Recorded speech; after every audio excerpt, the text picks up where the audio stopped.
কৃষ্ণ কৃষ্ণ শুধু শ্রী কৃষ্ণ।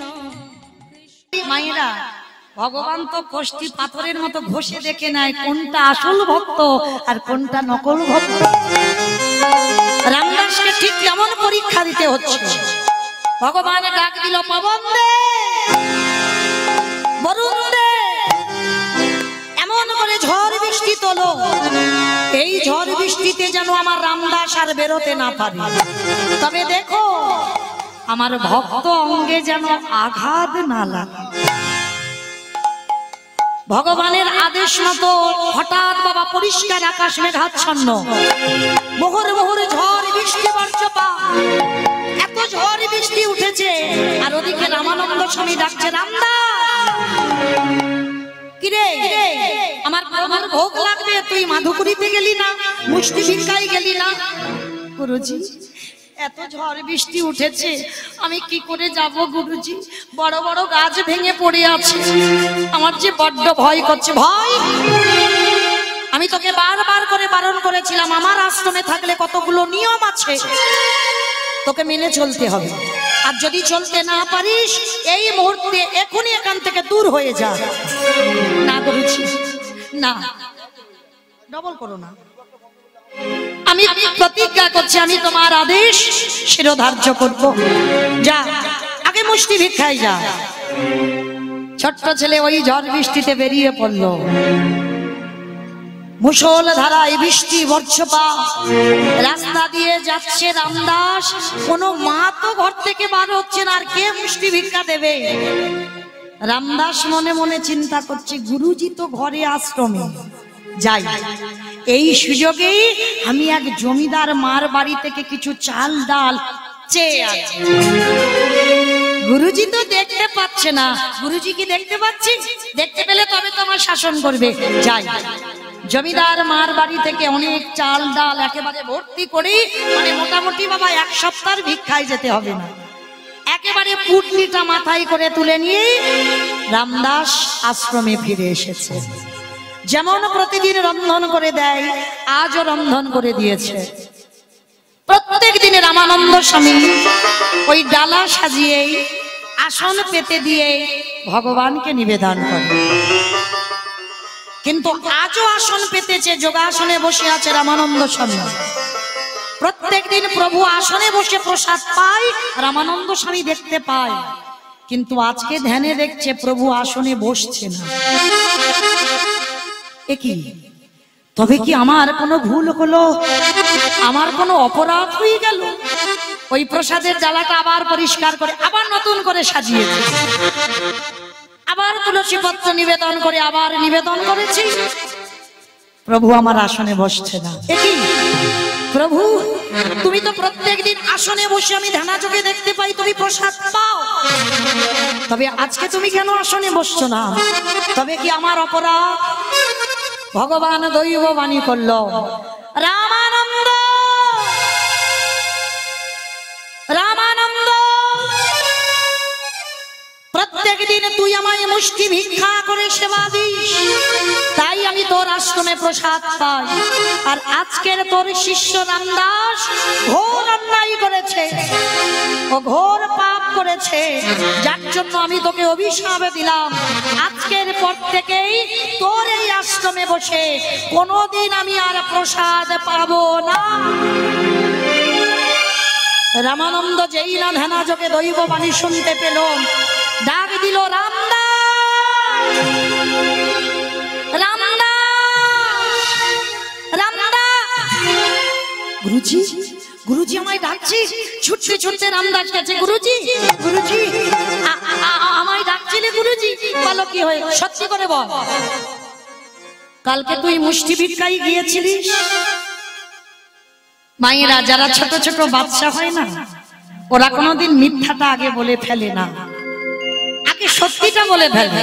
আর মিথ্যা বলতে গেলে ওদের দেখবেন কণ্ঠেতে বেঁধে বেঁধে যায়। ছোট্ট বাচ্চা তো মিথ্যা বললো না, এক বাক্যে এক নিঃশ্বাসে বলল, গুরুজি, ও গুরুজি, এই ঝড় বৃষ্টিতে তো আমি কোথাও যেতে পারিনি, জানো গুরুজি, ওই পাশে একটা জমিদার গিন্নিমার বাড়ি আছে, ওই গিন্নিমার বাড়ি থেকে আমি অনেক চাল ডাল এনেছি। জানো গুরুজি, আমার আর এক সপ্তাহ কোথাও যেতে লাগবে না। আচ্ছা গুরুজি বলো, আমি ভালো করিনি? কি বললি? তুই অযাচিত ভাবে ওই জমিদার বাড়ি থেকে তুই চেয়ে এনেছিস। আমি তোকে বারবার করে নিষেধ করেছিলাম তোকে মুষ্টি ভিক্ষা করতে হবে, আর তুই মুষ্টি ভিক্ষা না করে লোকের বাড়ি থেকে হাত পেতে চেয়েছিস। বেরিয়ে যা। আজ এই মুহূর্তে তুই আমার আশ্রম থেকে দূর হয়ে যাবি।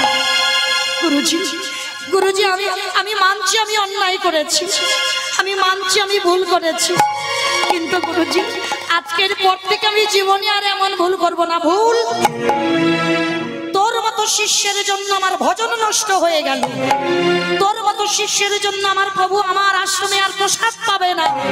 বেরিয়ে যা। আজ এই মুহূর্তে তুই আমার আশ্রম থেকে দূর হয়ে যা। চরণ দুটো গুরুজির জড়িয়ে ধরেছে, আমি চরণ ছাড়তে পারবো না, তুমি আমাকে মারো। তবে রে এত করে বকছি, এত করে বলছি, তুই আমার কথা শুনবি না? দাঁড়া, দেখাচ্ছে মজা। চরণটা রামদাস জড়িয়ে ধরে আছে, মারল সজোরে এক পায়ের লাথি।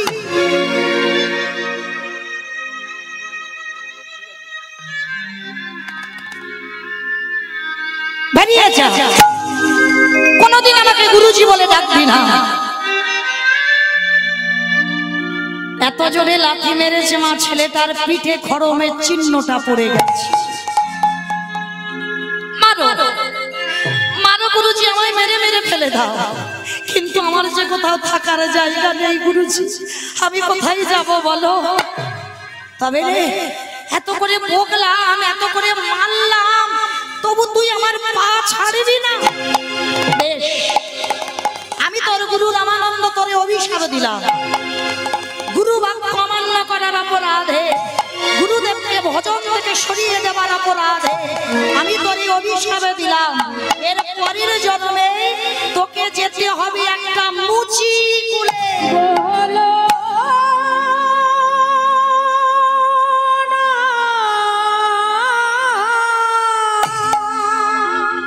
আমি তোকে অভিশাপ দিলাম, তুই মুচি কুলে যাবি।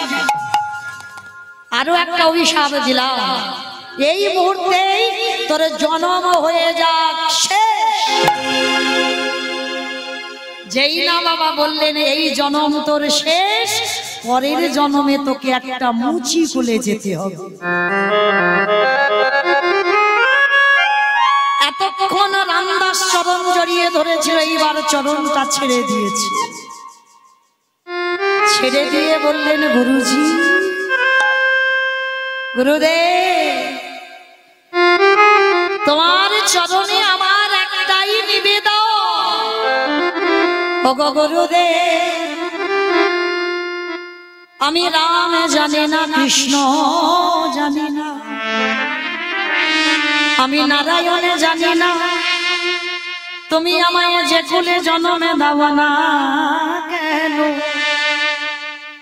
ওগো গুরুদেব, আমার উচ্চ কুলে জন্ম হয়ে, আমার নিচে কুলে জন্ম হয়ে, জন্ম হয়ে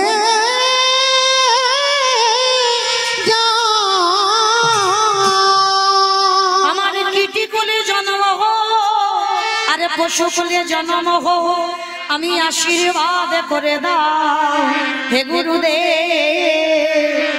ওই মুচি কুলে গিয়ে যেন আমি রামানন্দ,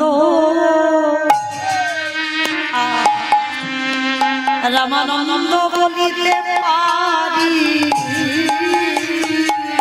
তুমি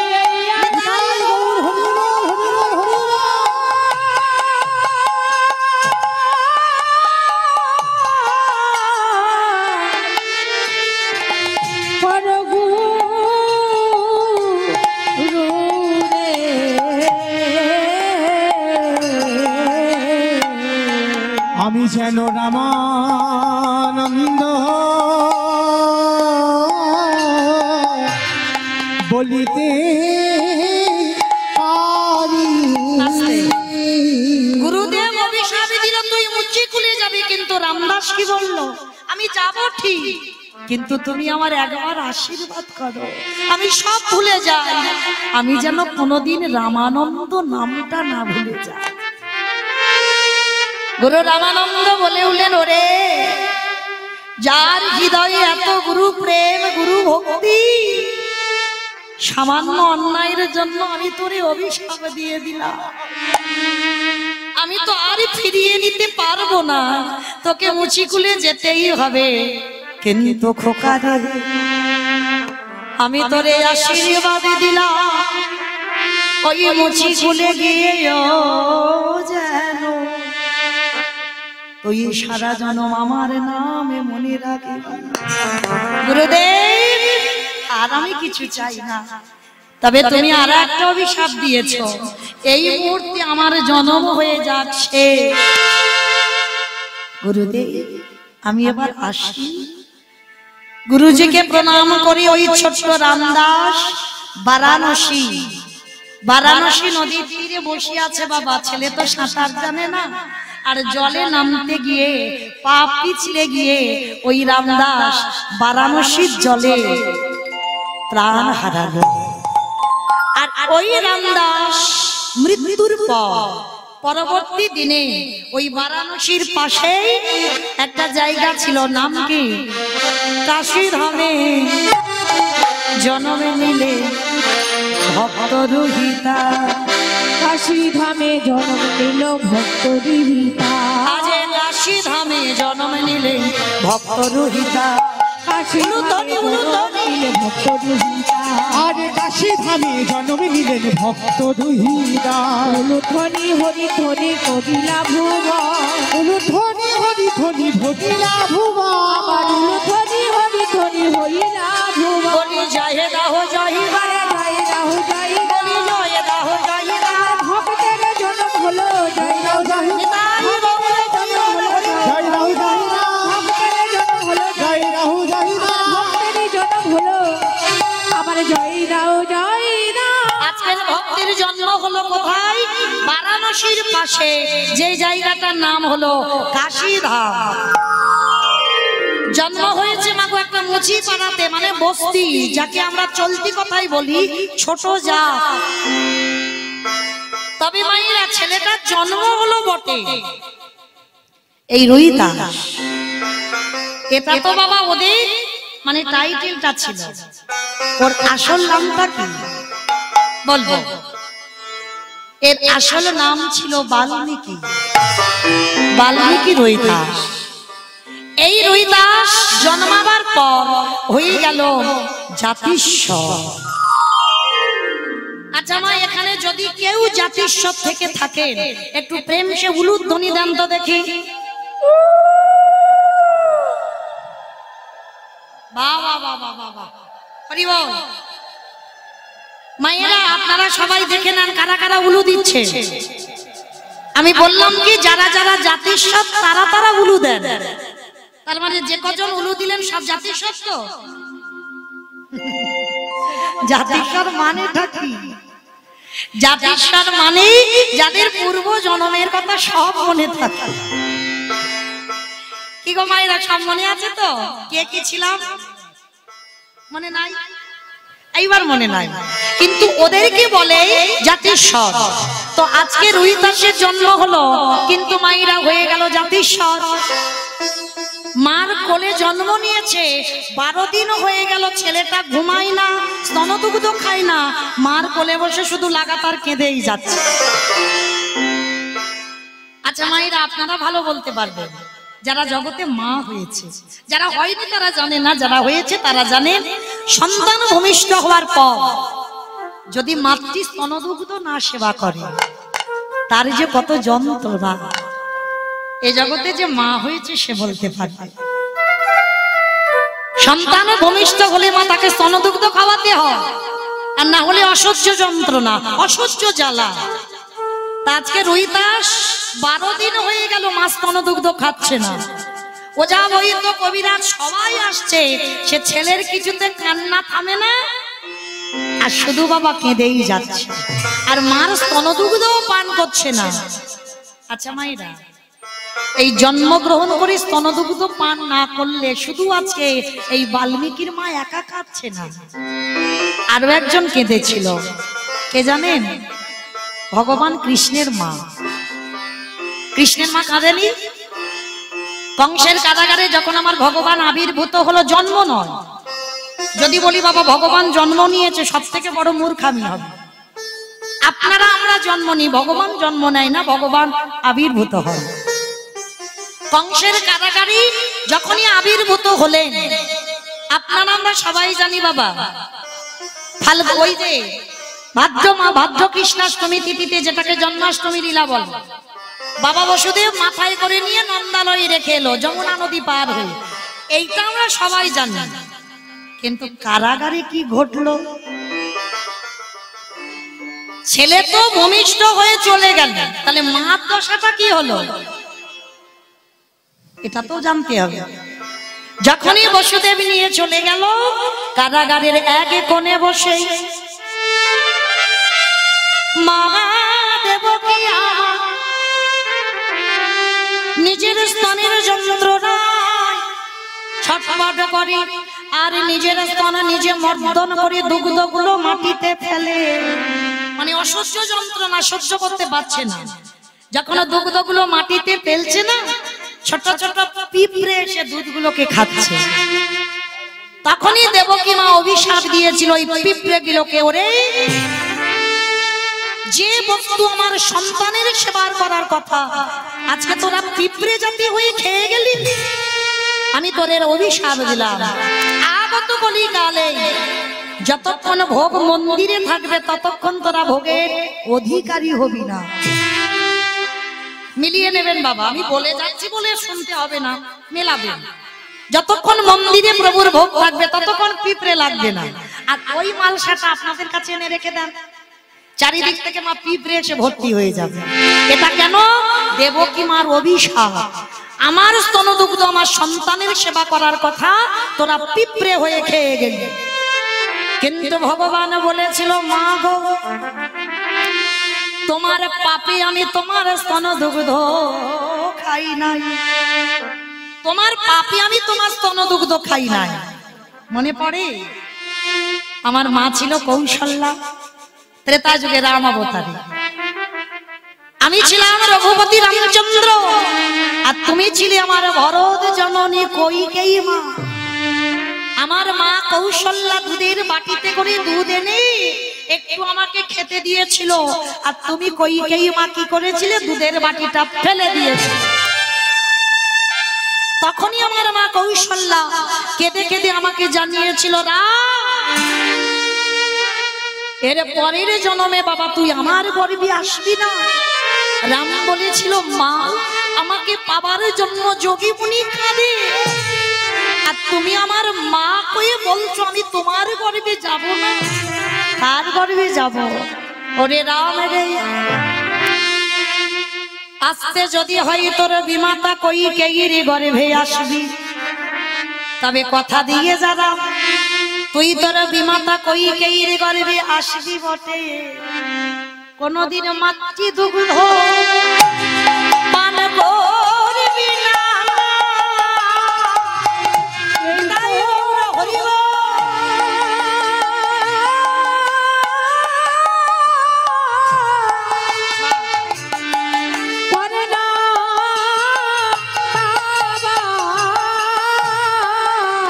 কোনদিন মাতৃ দুগ্ধ তুই পান করবি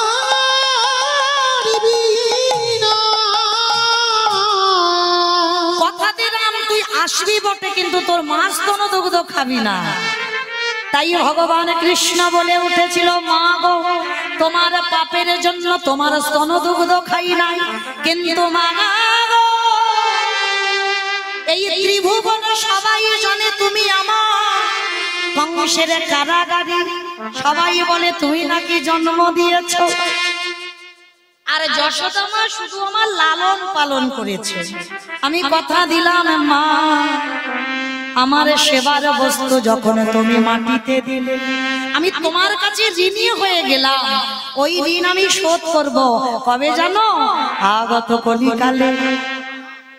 যেদিন আমি গৌরী অবতারী নদিয়ায় যাব, সোনার থালাতে নয়, ওই রূপোর থালাতে নয়, তামার থালাতে নয়, স্টিলের থালাতে নয়, শাল পাতাতে নয়, আমি কথা দিলাম মা আমার সেবার বস্তু তোমার স্তন দুগ্ধ যখন মাটিতে পড়লো, আগত কলিকালে আমি গৌর হয়ে ওই মাটির পাত্রে সেবা করব।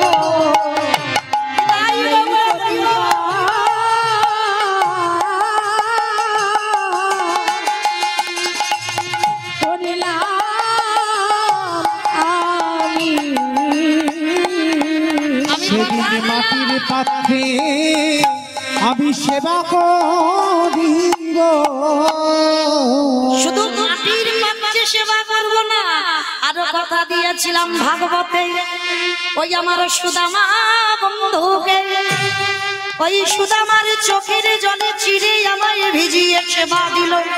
আমি প্রতিজ্ঞা করেছি ভাগবতে, আগত কলিকালে যদি একজন ভক্ত ওই মাটির মাল সাথে করি, যদি ওই চিরে প্রসাদে চোখের জলে ভিজি যাই, যদি একজন ভক্ত আমায় দিতে পারে, আমি কথা দিলাম মাগো আমি তারই দরজায় বাধা থাকি।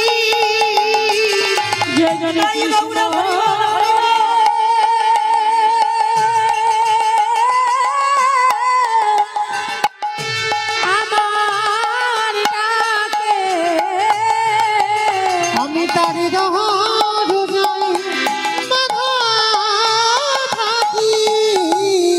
কথা দিলাম।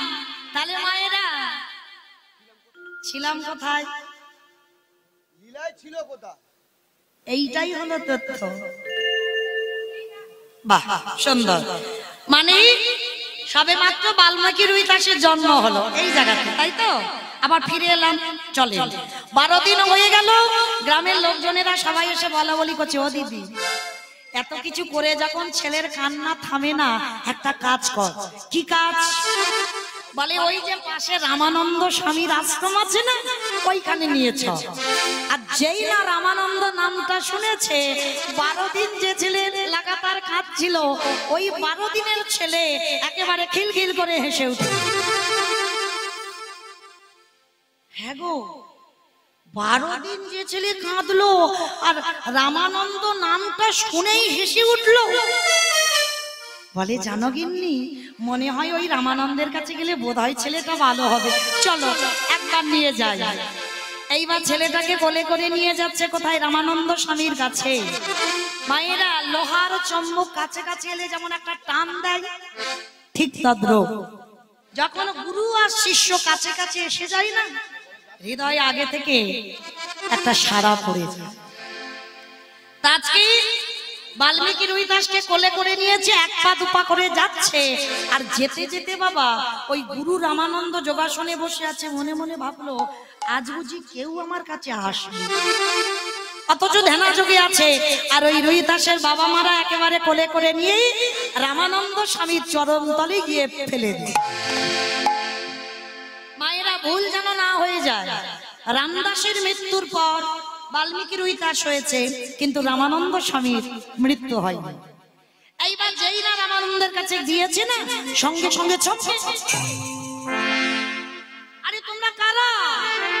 আরে তোলো তোলো তোলো, ছেলেটাকে তোলো দেখি। আমা কেউ তুলতে চাইছে না। আর কেউ যখন তুলতে চাইছে না, আদর করে রামানন্দ স্বামী ছেলেটাকে নিয়ে, আমা শুধু আমি নয় আর রামানন্দ স্বামী নয়, প্রত্যেকটা মানুষ দেখবেন দুধের ছেলেদেরকে নিয়ে একবার এই কোলে বুকে করে তুলে নেয় না, আর বুকে করে তুলে নিয়ে একটা কাজ করে। কি কাজ বলেন তো? আহারে কি সুন্দর চাঁদের মতো ছেলে গো, একবার পিঠে হাত বোলায়, সে যত বড় পাষণ্ড হোক না কেন।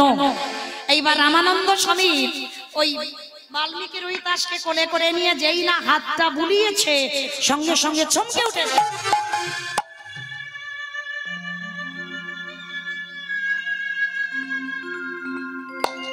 এটা কি?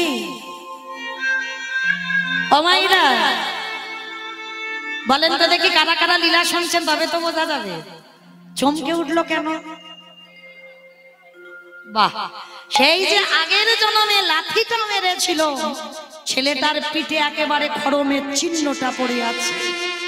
যেই না ওই পিঠে হাতটা বুলিয়েছে না চমকে উঠেছে কি একই, হ্যাঁ রে বাবা, এ তো আমার সেই রামদাস যাকে আমি লাথি মেরেছিলাম, যাকে মুচি কুলে পাঠিয়েছিলাম, যাকে আমি বলেছিলাম এই মুহূর্তে তার জনম শেষ। ওরে আয় আয় আয়, ওরে আয় তুই আমার বুকে আয়। অমায়েরা বাবা মা বসে আছে আর এদের গুরু শিষ্যের কি গন্ডগোলটা হচ্ছে দেখে। বুকে করে তুলে নিয়ে 12 দিনের ছেলে বলে উঠলেন, গুরুজি নদীর ঘাটে যদি নৌকা না থাকে, নদীর এ ঘাটে থেকে ও ঘাটে যাওয়া যায় না। গুরুজি সেই যদি ধরা দিলে, হরিবল হরিবল। তবে এত দেরি করে ধরা দিলে কেন? গুরু শিষ্য নয়নে নয়নে কথা হচ্ছে, কেউ বুঝতে পারছে না। একেবারে ওই শিষ্য গুরুজির নয়নে তাকায়, আরে শিষ্য আমার ওই রুইদাসের নয়নে তাকিয়ে আছে। তাকিয়ে যেন বলে উঠলো, ওগো গুরুদেব,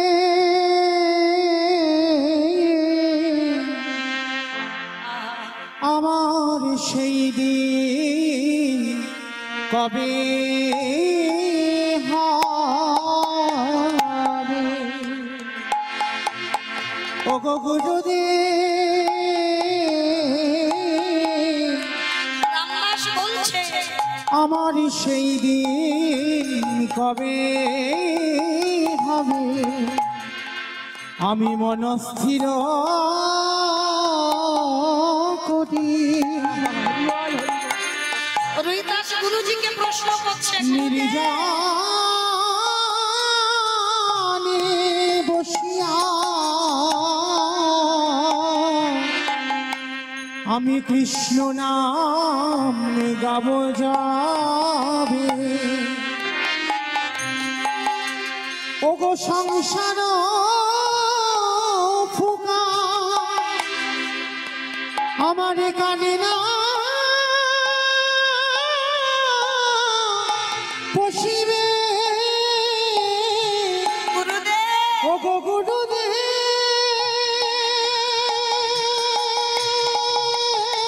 নিতাই গৌর হরিবল হরিবল হরিবল।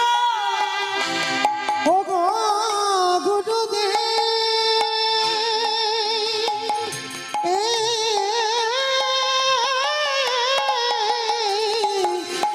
ওগো সংসার ফুকা আমার কানে না পশিবে। আমার দেহ রোগ দূরে যাবে। আবারে হরে কৃষ্ণ বলি গাহিতে গাহিতে আমারে নয়নে বহিবে। দেহেতে পুলা উদিত হইবে, প্রেমেতে রহিব ভোর। বলো সেদিন আমার কবে বা হবে? নিতাই গৌর হরিবল হরিবল। হবে মা হবে। ওই না বৃন্দাবনে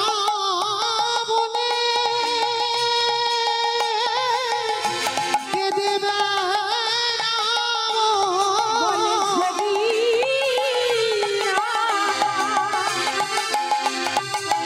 হবে মা। বলি রাধে দয়া করো, নিতাই গৌর হরিবল হরিবল হরিবল। ওই বৃন্দাবনে কে দেবে না সেদিন আমার কবে মা হবে? বলো সেদিন আমার কবে বা হবে? দুজনে নয়নে নয়নে কথা হয়ে গেল। রামানন্দ স্বামী বললেন, ওরে রুইদাস, আমি তোর মাথায় হাতে দিয়ে আশীর্বাদ করলাম, মুচি করে জন্ম হয়েছে তো কি হয়েছে? তোর হৃদয়ে এত কৃষ্ণ প্রেম, এত ভক্তির উদয় হবে, এই সারা পৃথিবীতে যত কৃষ্ণ প্রেম তোর মধ্যে উদয় হোক। এক মুখে অভিশাপ, এক মুখে আশীর্বাদ। আর এই রুহিদাসের বাবা ছিল রাঘব। রাঘব, চলো তোমার ছেলেকে তোমার বাড়িতে দিয়ে আসি। না না গুরুজি, না, আমরা যে ছোট যা, আমরা বস্তি পাড়াতে মুচি পাড়াতে থাকি। চুপ বলো না। কে বলেছে তোমরা ছোট যা? মানুষ জাতের বিচার করে, কিন্তু আমার ভগবান কোনোদিন জাতের বিচার করে। ভগবানের কাছে একটাই জাত, কৃষ্ণ চরণের দাস। চলো, মুচি হয়ে সুচি হয় যদি কৃষ্ণ ভজে, সুচি হয়ে মুচি হয় যদি কৃষ্ণ ভজে। চলো, আমি নিজে গিয়ে রামানন্দ স্বামী তোমার ছেলেকে বাড়িতে দিয়ে আসলে। আশীর্বাদ দিল, গুরুজি বাড়িতে রেখে এলো। দিনে যায়, মাসে যায়, বছরে যায়, দেখিতে দেখিতে দিন কাটিতে লাগিল। দিন কাটিতে লাগিল, দৈব দুর্ঘটনায় পিতা মাতা মৃত্যু যে হইল। মৃত্যু যে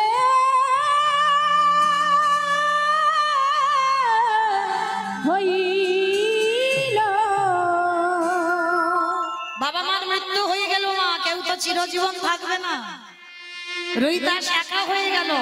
আর দেখবেন মায়েরা একেবারে বাস্তব, সংসারে বাবা মা থাকে, ছেলে মেয়েদের কোনো চাপ থাকে না। কিন্তু বাবা মা চলে যাবার পর কাঁধে একটা জল বসে যায়, তাই না? তো আজকে রুহিদাসেরও কাঁধে সংসারের একটা দায়িত্ব পড়লো, কিন্তু কি করে সংসার চালাবে? মনে মনে চিন্তা করলো একটা ব্যবসা খুলতে হবে। কি ব্যবসা? তবে বাবা মনে রাখবেন, আপনারা আমরা যে ব্যবসা করি ওটা লাভের জন্য, কিন্তু রুহিদাস ও ব্যাটার কোনো লাভের চিন্তা ছিল না। কি ব্যবসা খুলেছে জানো? জুতোর ব্যবসা। মুচি তো জুতোর ব্যবসা খুলেছে। প্রত্যেক দিন 2 জোড়া করে জুতো বানায়, 1 জোড়া জুতো দিয়ে দেয় বৈষ্ণব সেবায়, ভক্ত সেবায়, ওটা ফ্রিতে, মানে বিনা পয়সায়। আর 1 জোড়া জুতো বিক্রি করে রুহিদাসের সংসার চলে।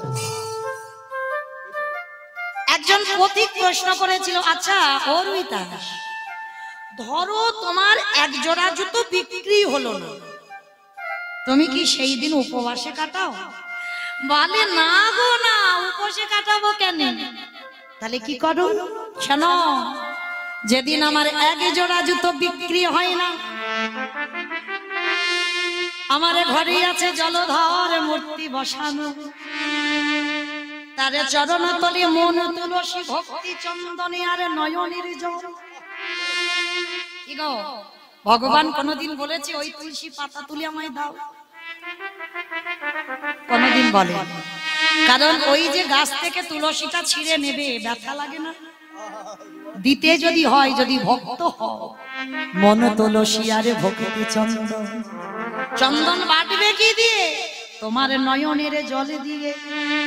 খালি বিলি নদী নালা পুকুর ঘাটের জল যদি শুকাই যায়, ভক্তের নয়নের জল কোনদিন শুকাবে না। যদি নয়ন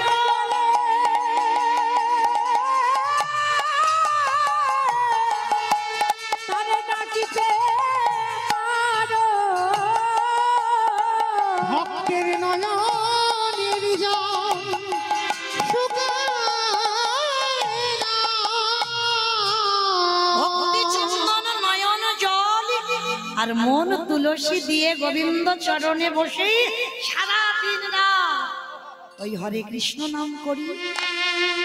হ্যাঁ গো, তা ওই হরে কৃষ্ণ নাম করলে তোমার সারাদিন খেতে লাগে না? বলেন না, তোমরা তো জানো না বলে বলছো। আমার সারা দিন ওই নাম করে তবে আমি প্রসাদ পাই। কি প্রসাদে জানো? হরি নামামৃত প্রসাদ পাই গো। হরি নাম হরি গো।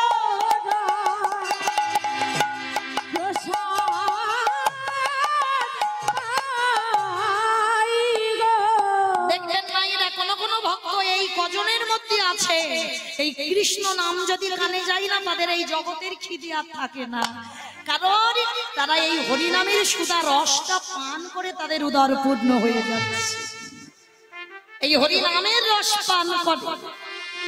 আজ লক্ষ্য করে দেখেন বাবা, রুইদাস ছিল তেমনই একজন ভক্ত। প্রত্যেক দিন হাতে করে কাম আর মুখে বলে আমরাই বলি মা কখন করব, কিন্তু বাবা ভগবান কি মুখটা কাজ করার জন্য দিয়েছে? মুখটা নামের জন্য দিয়েছে আর হাতটা কাম করার জন্য দিয়েছে। রুইদাস জগৎবাসীকে শিখিয়েছে মুখে বলো নাম, হাতে করো কাম। প্রত্যেক দিন রুইদাস এত বড় ভক্ত বাবা, এত হৃদয়ে প্রেম ভক্তি, ভগবান কৃষ্ণের চোখে এলো জল। ভগবান তখন থাকতো হস্তিনাপুর। রুইদাসকে দেখে ভগবান কাঁদছে, ওরে তুই তো একটা মুচির ছেলে, তোকে তো কেউ সম্মান করবে না, তোকে তো কেউ ভক্তি করবে না।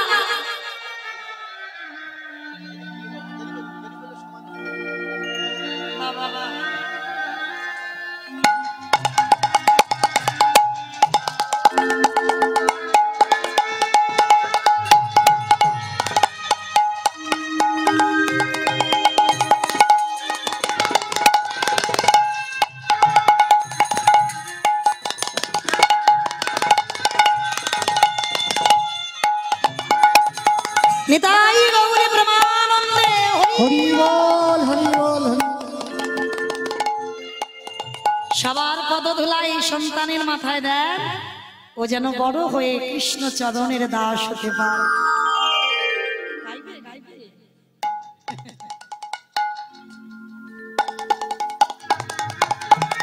নিতাই গৌরী ব্রহ্মানন্দে হরি বল। এইবার মায়েরা রুইদাসকে দেখে ভগবান কাঁদছে, আর এমতো সময় পঞ্চ পাণ্ডব, আর কথা নয় মা, এই জায়গাটা আস্বাদন করব। পঞ্চ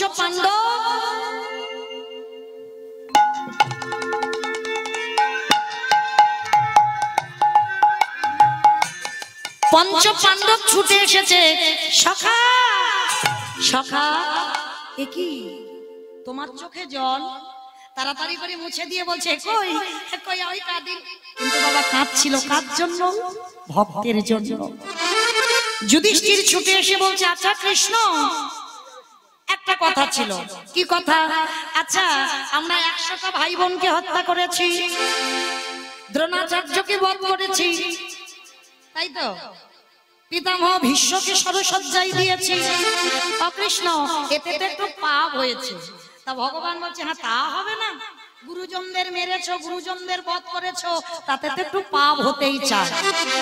আচ্ছা কৃষ্ণ, এই সকল পাপ থেকে মুক্তি পাবো কি করে? আস্তে মাগো, এখন দিও না গো, এখানে রেখে দাও, পরে পরে ওমা 8-10টা মিনিট, আর বেশি কোন নয়।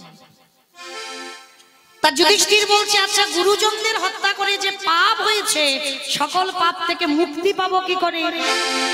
ভগবান কৃষ্ণ হেসে হেসে ভাবলেন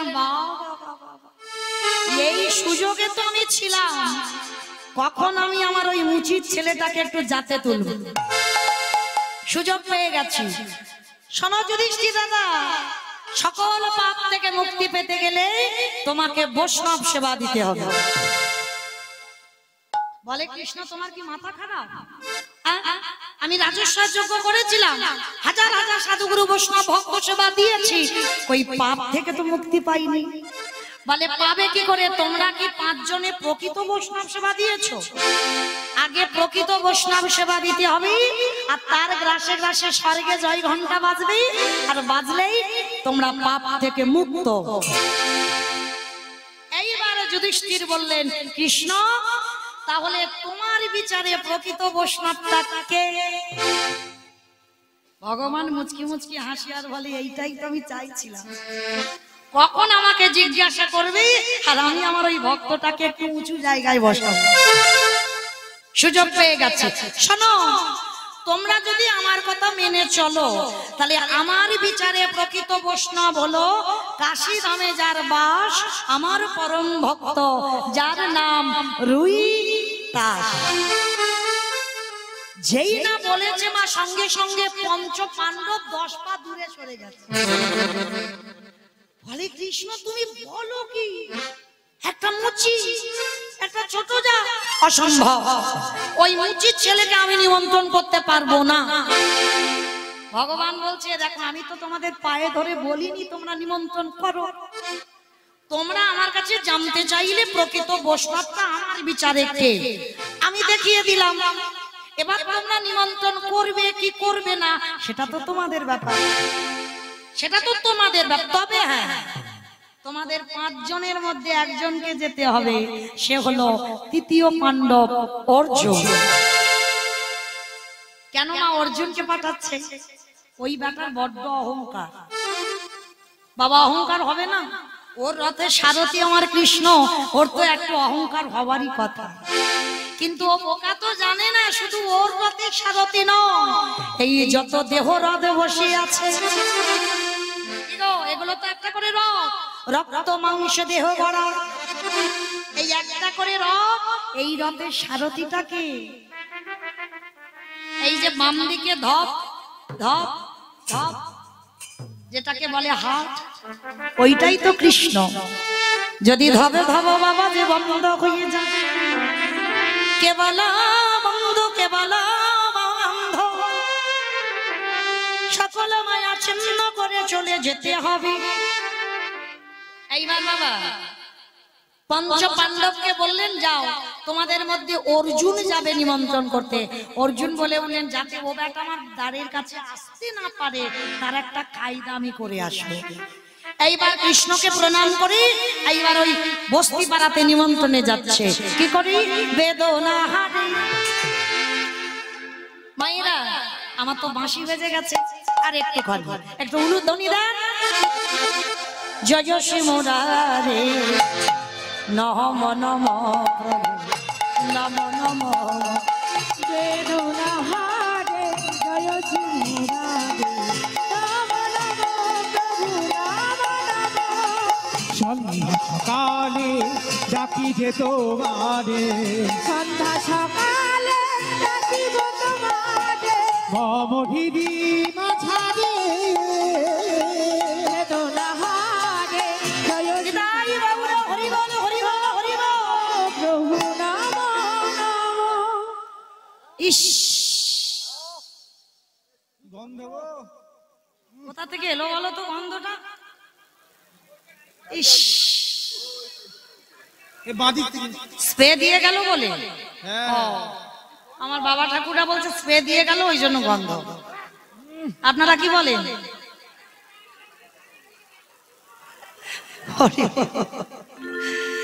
গন্ধ আমরা কেউ পাচ্ছি না, পাচ্ছে তৃতীয় পাণ্ডব অর্জুন। যেই না গন্ধটা না, ইস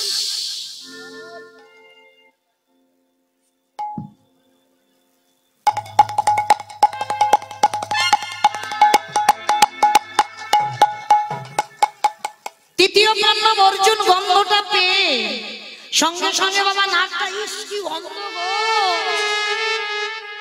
চারিদিকে বাবা বস্তি পাড়াতে গেছে তো মুচি পাড়াতে, চামড়ার কাজ হচ্ছে শুধু। ছি ছি ছি, কৃষ্ণ তুই আমায় কোন নরকে এনে ফেললি বল?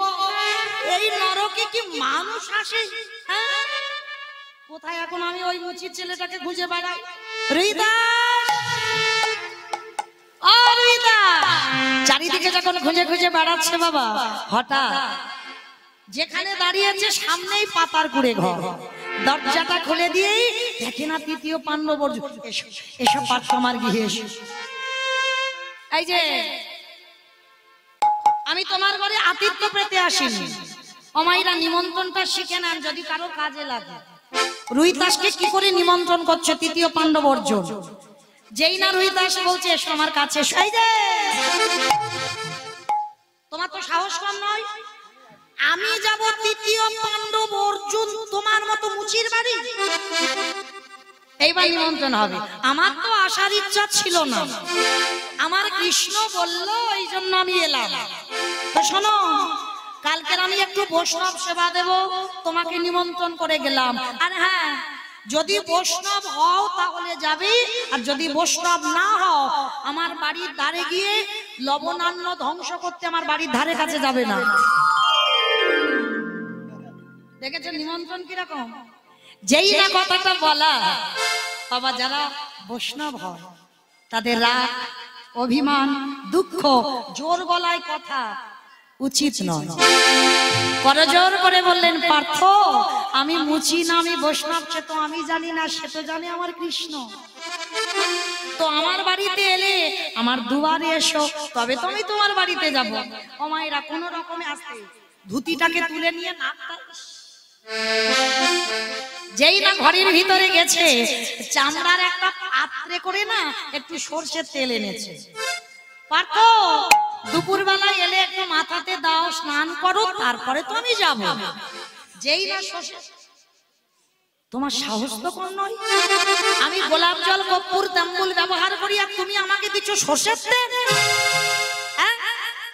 বলে পার্থ তোমার কৃষ্ণ তো আমার সরষের তেল ছাড়া আর কিছু দেয়নি, যা দিয়েছে আমি তোমাকে তাই দিলাম, তুমি গ্রহণ করো।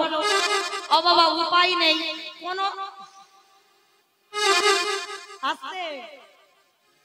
কোন রকমে বাবা তেলটাকে তুলে মাথায় দিয়েছে। আর যেই না দিল না, এবার তো তেল দিয়েছে মানে এবার জল দিতে হবে। জল কই? বললো পার্থ ওই যে দূরে ওখানে একটা কুয়ো আছে, ওই কুয়োর কাছে একটা ঘটি রাখা আছে, উপরেই জল, তুমি ঘটি দিয়ে জল তুলে স্নান করে নাও। ঠিক আছে, একটা দুপা করে বাবা যাচ্ছে, বড় বড় চামড়া ভর্তি করা বড় বড় পোকা বাইছে, আর জানা গন্ধ তার দ্বিগুণ গন্ধ বের আমার কৃষ্ণ করছে। কেন? অর্জুনের অহংকার চূর্ণ করবার জন্য।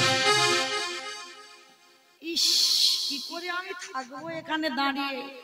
এইবার কোন রকমে বাবা কুয়োর কাছে গিয়েছে, কিন্তু গিয়ে কি অবস্থা, সেই কুয়োতে চামড়া ভর্তি করা আছে। রোহিতা তুমি বললে কুয়োতে জল, জল কই? বলে পার্থ ওখানে একটা কুয়োতে ওই পাশেই কাঠি রাখা আছে, কাঠিটা দিয়ে চামড়া গুলোকে সরিয়ে দাও, দিয়ে জল কাটিয়ে স্নান করে নেন। সর্বনাশ! ওমা মাংস যদি জলে ভিজিয়ে রাখা হয় আর যদি সেইটা কাটি দিয়ে নাড়া হয় কিরকম হবে? ইস এই জলে আমি কি করিস না, উপায় নেই, কৃষ্ণ আজ্ঞা পালন করতে হবে। কোন রকমে বাবা যেই ঘটিটা দিয়ে সবে মাত্র জলটা কাটাতে যাবে, এমন সময় দেখে কিনা ওই কুয়োর মধ্যে মকর বাহিনী গঙ্গা বসে আছে, বসে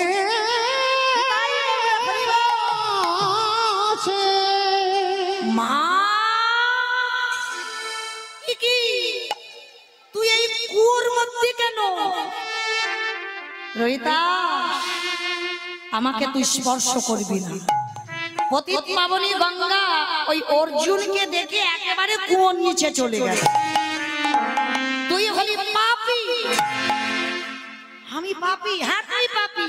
তুই শুধু পাপী নস, তুই হলি মহা মহা মহা পাপী। তুই জানিস রে এই জগতের সংসারী বৈষ্ণব অপরাধ করে যে বাবা গঙ্গা স্নানে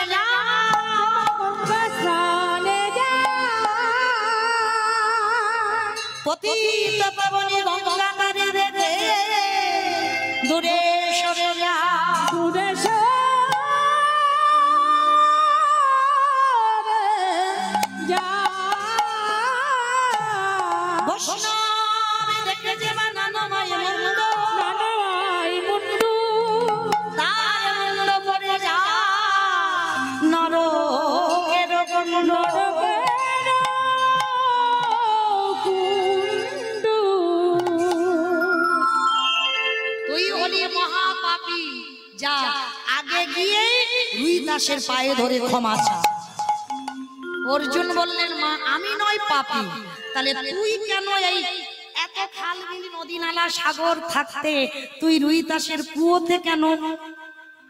অর্জুন কোটি কোটি মানুষ আমার জলে স্নান করে, কিংবা আপনারা যান গঙ্গাসাগর, আমার বাড়ির কাছে থেকে যেতে হবে, যেখানে যাও না কেন গঙ্গাসাগরে যদি যান, আবার যদি অনেকে যান বীরভূম জয়দেবের মেলা, চেষ্টা করবেন না বছরে অন্তত একবার কাছাকাছি নদী যদি কোথাও থাকে গঙ্গা, সেখানে অন্তত ডুব দিতে। কেন? এটা মৌমিতা বলছে না, পতিত পাবনী গঙ্গা। সারা বছরে যদি একবার গঙ্গায় ডুব দেওয়া যায়, কোটি কোটি জনমের পাপ ওই গঙ্গার জলে ধুয়ে যায়। তাই মা গঙ্গা বলছে, আরে কোটি কোটি মানুষের পাপ আমি একা মাথায় করে নিয়ে আছি, তাহলে আমাকেও তো কোথাও ধুতে হবে। অর্জুন বলছে, ও মা, তা তুই একটা বড় সাগরে ডুব দিতে পারতিস, ভালো করে ধোয়া যেত। বলে, অর্জুন, এই কোটি কোটি মানুষের পাপ সাগরে ডুব দিলে ধোয়া যাবে না। আমি রুই দাসের কুয়োতে কেন আছি জানি? সারাদিন চলে যায়।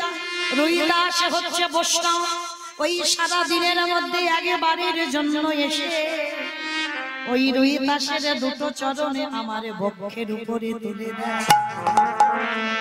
আরে রুই দাসের মতো মুচির ছেলে ও বৈষ্ণব হয়েছে, ওই প্রকৃত বৈষ্ণবের চরণ পরশে পেয়ে এই ত্রিজগতের পাপ আমার ধুয়ে যায় রে। ওই নারী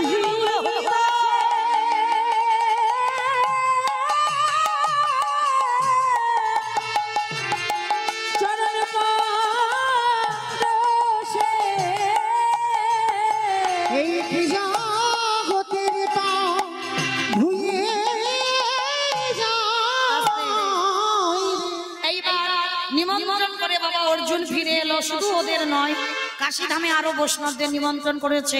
দ্রৌপদী পঞ্চব্যঞ্জন অন্ন তৈরি করেছে, সবাইকে সেবা দিয়েছে। আর ওই যে রুই দাস, ওকে এক ধারে, ও তো মুচি, ওকে এক ধারে দিয়েছে। দ্রৌপদী পঞ্চব্যঞ্জন অন্ন বানিয়েছে, সবাই আলাদা আলাদা করে স্বাদ বুঝছে। আর ওই যে মুচির ছেলেটা এক ধারে বসে পঞ্চব্যঞ্জন আর অন্ন একসঙ্গে মাখিয়েছে। একসঙ্গে মাখিয়ে ভোজনে জনার্দন বলে বদনে দিয়েছে। বাবা, কেন ঘন্টা বাজবে? সেবা হলো, কিন্তু ঘন্টা বাজছে না। ভগবান বলেছিল, যতদিন না স্বর্গে জয় ঘন্টা বাজবে ততদিন তোমরা মুক্তি পাবে না পাপ থেকে। তাহলে ঘন্টা বাজতে হবে। অর্জুন ছুটে গেছে, কৃষ্ণ কই স্বর্গে তো ঘন্টা বাজলো না, রুই দাসকে সেবা দিলাম। বলে, দিয়েছো ঠিক, কিন্তু তোমার দ্রৌপদী পাপ করেছে।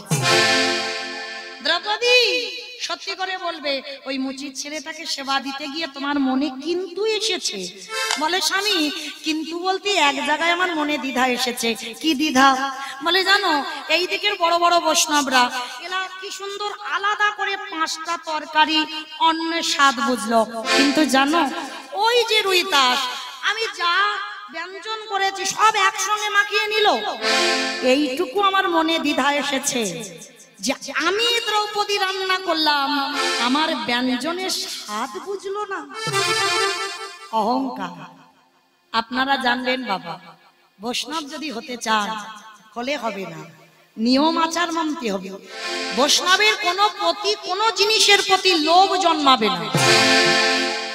মানে ডাল, শুক্তো, আলু ভাজা, ফুলকপি আলুর তরকারি, চাটনি, পাঁপড়, পায়েস, মিষ্টি, এই যে বাবা হয়তো এই গরম গরম পড়ছে, শুক্তোটা ভালো হয়েছে, একটু বেশি খাবো। বৈষ্ণবে যারা হবে ওই শুক্তো আরো একবার চেয়ে নেব, এটা তো লোভ জন্মে গেল, হবে না। বৈষ্ণব যদি হতে চাও পঞ্চব্যঞ্জন সব একসঙ্গে মাখাতে হবে। মানে ডাল, আলু ভাজা, বাঁধাকপি, ফুলকপি, পটল, বেগুন ভাজা, চাটনি, পাঁপড়, পায়েস, সব একসঙ্গে, আর একসঙ্গে মাখিয়ে ভোজনে জনার্দন বলে বদনে দিতে হবে। এইটা বৈষ্ণবের আচরণ। রুই দাস তো তেমন বৈষ্ণব, ওই একসঙ্গে সেবা পেয়েছে, আর যেই সেবা পেয়েছিল হরি বল। এইবার দ্রৌপদীকে বললো, দ্রৌপদী তুমি নতুন করে রুই দাসের জন্য রন্ধন করো। আবার নতুন করে রন্ধন করে গঙ্গা স্নান করে শুদ্ধ আচারে এইবার ওই যাকে মুচি বলে ঘৃণা করত ওরে সেবা দিল। কি করে? সোনার থালাই, রূপরে থালাই, আজ ধুবি দিবি ঘন্টা বাজিয়ে, উলুধ্বনি শঙ্খ ধ্বনি করে বলদেশে বসনে দিয়ে যেই না রুই দাসের চরণে ধরে দিল, সব একসঙ্গে মাখিয়ে ভোজনে জনার্দন বলে যেই না বদনে দিল, সঙ্গে সঙ্গে হলো কি গো, স্বর্গ হতে জয় ঘন্টা বাজিতে লাগিল। আর স্বর্গ হতে জয় ঘন্টা বাজিতে লাগিল। হরি হরি হরি করিতে লাগিল, তারা ধ্বনি হরি হরি করিতে লাগিল। হরি হরি হরি করিতে লাগিল। এবার জয় না হো, জয় না, ভক্তের নামে তোমরা জয় না হো,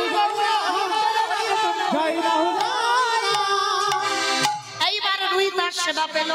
তাহলে মায়েরা আজকে লীলা শুনে আমরা জীব শিক্ষা পেলাম কি, এই জগতে যদি কেউ অপরাধ করে ফেলে, একটা বৈষ্ণব সেবা দাও, একটা সাধু সেবা দাও, একটা ভক্ত সেবা দাও, আর দিলে সকল পাপ থেকে আমরা মুক্তি লাভ পাবো।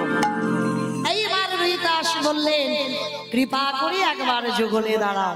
ভগবান যুগলে দাঁড়ালেন। হরি বল। শ্যামের বামে, শ্যামের বামে, শ্যামের বামে বামে দাঁড়াইল নবীন কিশোরী গো, শ্যামের বামে দাঁড়াইল নবীন কিশোরী, আর ললিতাদি শাখায়াদি ওই যত সহচরী গো, যত সহচরী ললিতাদি শাখায়াদি নিতাই গৌর হরি বল। সহচরী গো, আজকে একবার সবাই যাবার সময় হাত দুটো তুলে দেন, আবার সেই কাল রাত্রি 7টার সময় দেখা হবে। কেমন সবাই? পদ্মের পাতায় পাতায় পাতায় দিচ্ছে করো তালি গো, পদ্মের পাতায় পাতায় দিচ্ছে করো ওই যেন দাসে মাগে না